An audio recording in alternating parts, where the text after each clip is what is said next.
Alors, nous sommes dans ce qu'on appelle Ruach Elokim. Alors, traduction, esprit de Dieu, Chaim, vivant. Baruch umevorach shemo, béni soit son nom, Shel Chai. Donc vous voyez, on reprend les noms divins, ici. On reprend les différents mondes, parce qu'on parle d'Olamim, Kol Veruach, Vedibur. Donc tous ces termes-là sont des termes extrêmement précieux, je dirais en même temps. Hein. Le Dibur, le Ruach, le Kol. Le Kol, c'est quoi le Kol? Le Kol, c'est la voix, par exemple. Or, il y a une différence entre les différents termes qu'on utilise pour parler de la voix. Lorsqu'on entend Vayomer, et Dieu dit, Vaïdaber, et il parle. Akol, Roim et Akolot, ils ont vu le Kol, ils ont vu la voix. La voix, le Kol par exemple, c'est vraiment l'intériorité de la parole. Quand il y a eu la révélation Sinaï, on dit Roim et Akolot. Donc il y a une voix qui se voyait par des lumières, on parle des lumières, etc. Donc ils étaient dans un moment où la voix était visible. C'est comme si les oreilles étaient des yeux ou les yeux étaient des oreilles, quoi. Donc les sens étaient unifiés. Il y a un terme pour ça, je ne sais plus comment ça se dit d'ailleurs. Donc, on parle donc de la voix, de l'esprit, du langage, et on parle du Ruach HaKodesh. Alors, traduction l'Esprit Saint, bon, c'est toujours gênant par rapport aux autres traductions qui existent. Il peut y avoir des amalgames. Il faut revenir au moment de la création, à quel moment on entend le mot Ruach dans le terme de la création. Et il y a un moment donné, c'est au début de la création, on voit que on appelle ça l'Esprit de Dieu, mais bon, Ruach, qui est Mechaperet al Pnei Hamayim, il était au-dessus des eaux. C'est dès le début de la création. Donc il y a une énergie divine qui s'appelle Ruach, c'est un vent aussi, hein, ça s'appelle le vent, Ruach c'est le vent. Et lorsqu'on verra tout à l'heure les différents niveaux des mondes, on va aussi trouver chez nous différents niveaux de l'âme, et on aura aussi ces différents niveaux en nous. On verra qu'on est des chayot, des animaux, quelque part, puisqu'on est organisé comme une structure matérielle, et il faut manger, il faut boire, etc., il faut produire, etc. Donc on a une structure totalement animale, mais il y a aussi une structure qui est relative avec le corps, qui s'appelle le nefesh. Après on va voir qu'il y a le Ruach. Et le Ruach, il peut monter à certains niveaux qu'on appelle Ruach HaKodesh. Il peut devenir sacré. On peut avoir une intelligence spirituelle qui peut devenir Kodesh, d'où sacré nature. D'accord. Et il y a au-dessus encore, il va y avoir Neshama, il va y avoir Chaya, il va y avoir Yechida. Donc il y a plusieurs niveaux de l'âme qui s'expriment avec ça.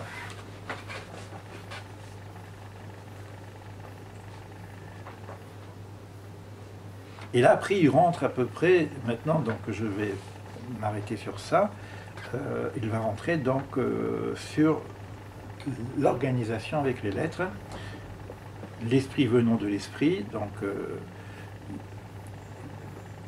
il a gravé et taillé dedans 22 lettres de fondement, 3 mères, 7 doubles et 12 simples, et l'esprit, donc le Ruach, est à l'intérieur de chacune d'elles. Bon, on va terminer juste par le 14. Tels sont les 10 séphirotes d'Ima, chacune procède de l'esprit du Dieu vivant, donc toujours on retrouve le même terme. L'esprit vient de l'esprit et l'eau vient de l'esprit. Vous voyez, donc l'esprit vient du roi, le roi vient du roi. C'est comme si je dis l'homme vient de l'homme. Cette énergie particulière vient de cette énergie matérielle. Et l'eau vient du roi. Et le feu vient de l'eau. C'est ce passage de la Bible qui est un peu obscur, quand on sépare les eaux d'en haut, les eaux d'en bas. Hein? Donc il y a les eaux de là et puis les eaux d'ici. Ça s'appelle le mi et le ma. D'ailleurs, donc il va y avoir derrière ça le mi, le quoi et le ma. Quand on va dire par exemple Shamaïm, le ciel, Sham, là-bas, Maïm, il y a de l'eau. Donc si vous regardez l'organisation de la création, je ne vais pas le faire parce que ça nous prendrait du temps, mais vous avez les traductions aujourd'hui, comment ça se passe? C'est qu'on sépare les eaux d'en haut et les eaux d'en bas. Donc il y a les eaux d'en haut qui vont devenir ciel. Or, le Shamaïm, c'est aussi le feu, le Shin qu'il y a. Donc, et quand vous regardez le cosmos, vous savez qu'il y a plein d'eau là-haut. Hein, et vous avez fait aussi du feu. Donc il y a savoir on est en train de discuter qui est ce qui a été créé avant, l'eau ou le feu, par exemple. Hein. Qu'est-ce qui vient? La terre, elle vient d'où? Ben, la terre, elle va venir aussi de l'eau. D'accord? Quand on parle des 3 lettres principales, je ne sais pas si je les mis aussi, les 3 lettres principales. On a le Shin, le Mem et le Aleph. D'accord? Ça sera dans le cours sur les lettres. Mais c'est intéressant de voir que le Aleph représente l'air, le Mem représente l'eau, et le Shin représente le feu. Et où est la terre? On a 4 éléments. Hein?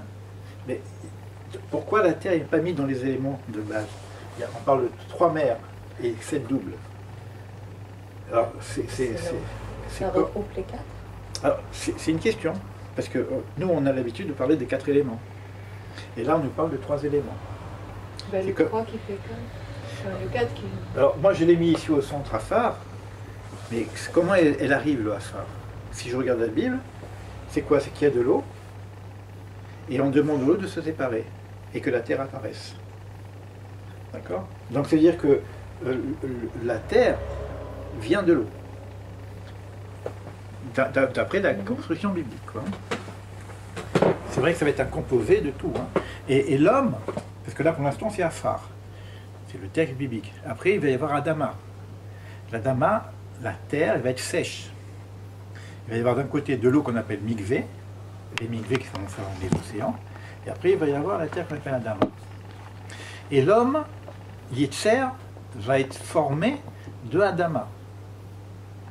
Donc on va reprendre du Adama pour construire un golem et on va lui insuffler le roi qu'on a ici. Et donc c'est dit sans être dit. Quoi. Et c'est ça qui va construire l'homme primordial en tout cas, et l'homme premier, Adam Arishon, celui qu'on va retrouver dans le monde de Yetzira, et non pas dans le monde de Beria. Parce que dans le monde de Beria, c'est la parole. Et Dieu dit, et puis cela arrive. On est dans un autre monde. Tandis que là, on commence à être dans les fondations. C'est-à-dire que quand vous voyez un plan, ça vous dit, c'est un plan. Mais quand l'architecte va commencer à construire, vous voyez des fondations. Donc vous avez une idée maintenant de ce qui va se passer. Vous avez des espaces qui sont présents. Alors c'est pas fini, mais c'est là.